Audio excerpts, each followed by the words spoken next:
Hi friends, welcome to Faris home food. இன்றைக்கி பாவக்காய் வறுவல் எப்படி செய்யலாம்னு சொல்லித்தரேன். பாவக்காய் சாப்பிட்றதுக்கு கசக்கும், ஆனால் உடம்புக்கு அவ்வளவு ரொம்பவும் நல்லது. பாவக்காய் சாப்பிடும்போது மலச்சிக்கல் பிரச்சனை எதுவுமே இருக்காது. ஸ்கின்னுக்கு, ஹேருக்கு ரொம்பவுமே பாவக்காய் நல்லது. சுகர் இருக்கிறவங்க இந்த பாவக்காய் சாப்பிடும்போது சுகர் கண்ட்ரோலில் இருக்கும். அதனால் வாரத்தில் ஒரு நாளாவது பாவக்காய் மிஸ் பண்ணாமல் சாப்பிடுங்க. வாங்க இந்த பாவக்காய் வறுவல் எப்படி செய்யலாம்னு சொல்லித்தரேன். வீடியோக்குள்ளே போய் பார்க்கலாம். வீடியோக்குள்ளே போய் பார்க்கறதுக்கு முன்னாடி நம்மளுடைய சேனலில் சப்ஸ்கிரைப் பண்ணாதவங்க சப்ஸ்கிரைப் பண்ணிக்கோங்க. தேங்க்யூ.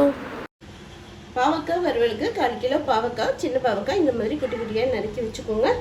ஒரு 5-6 பல் பூண்டு தட்டி வச்சுக்கோங்க.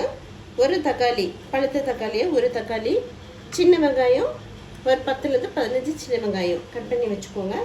இப்போ வாங்க பேன் வச்சுக்கலாம். காய்க்கிறதுக்கு பேன் வச்சுக்கோங்க. பாவக்காய்க்கு தேவையான அளவுக்கு கொஞ்சம் ஆயில் போட்டுக்கோங்க.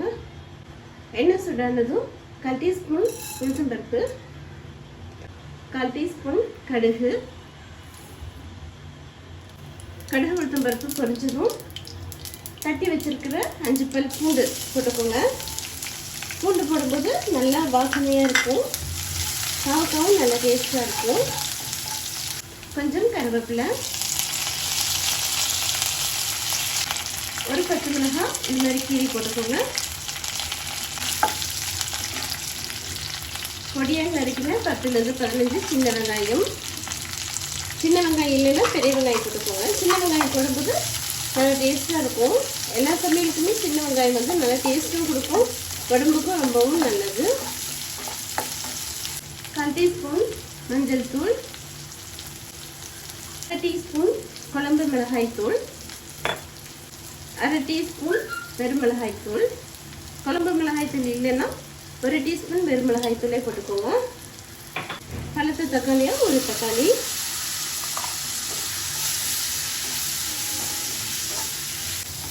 தக்காளியை நல்லா சாஃப்ட் ஆகிற வரைக்கும் நல்லா வதக்கிக்கோங்க, மசிச்சு விட்டுக்கோங்க.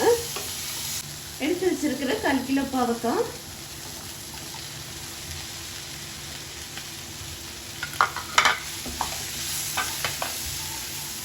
பாவக்காய்க்கு தேவையான அளவுக்கு உப்பு போட்டுக்கோங்க. கொஞ்சோண்டு 1 டீஸ்பூன் அளவுக்கு மேலே கொஞ்சம் எண்ணெய் ஊற்றிக்கலாம்.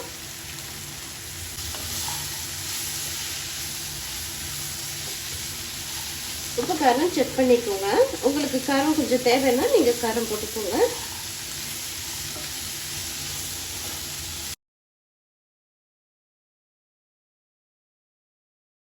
பாவக்காய்க்கு கொஞ்சம் கூட தண்ணியை ஊற்றாதீங்க.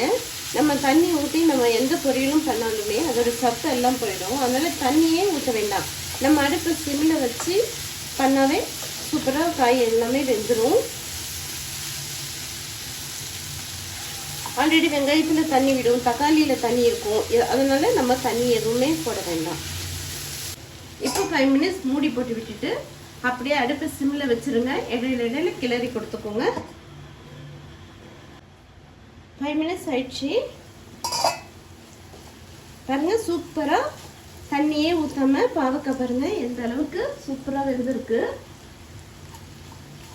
அடுப்பு சிம்மில் வச்சிட்டாவே காய்கறி சீக்கிரமாகவே வெந்துடும். அந்த பாவக்காய் ரெடி ஆயிடுச்சு. இப்போ நல்லா ஹை ஸ்பீடில் வச்சுட்டு நல்லா ஒரு வாட்டி வதக்கிட்டு ஸ்டவ் ஆஃப் பண்ணிடலாம். பாவக்காய் ஒரு பிளேட்டுக்கு மாற்றிக்கலாம்.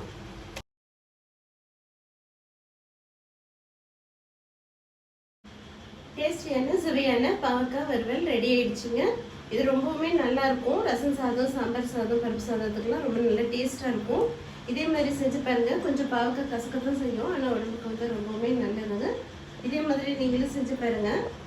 பிடிச்சிருந்ததுன்னா லைக் பண்ணுங்க, ஷேர் பண்ணுங்க, சப்ஸ்கிரைப் பண்ணுங்க. தேங்க்யூ ஃபார் வாட்சிங். பாய்.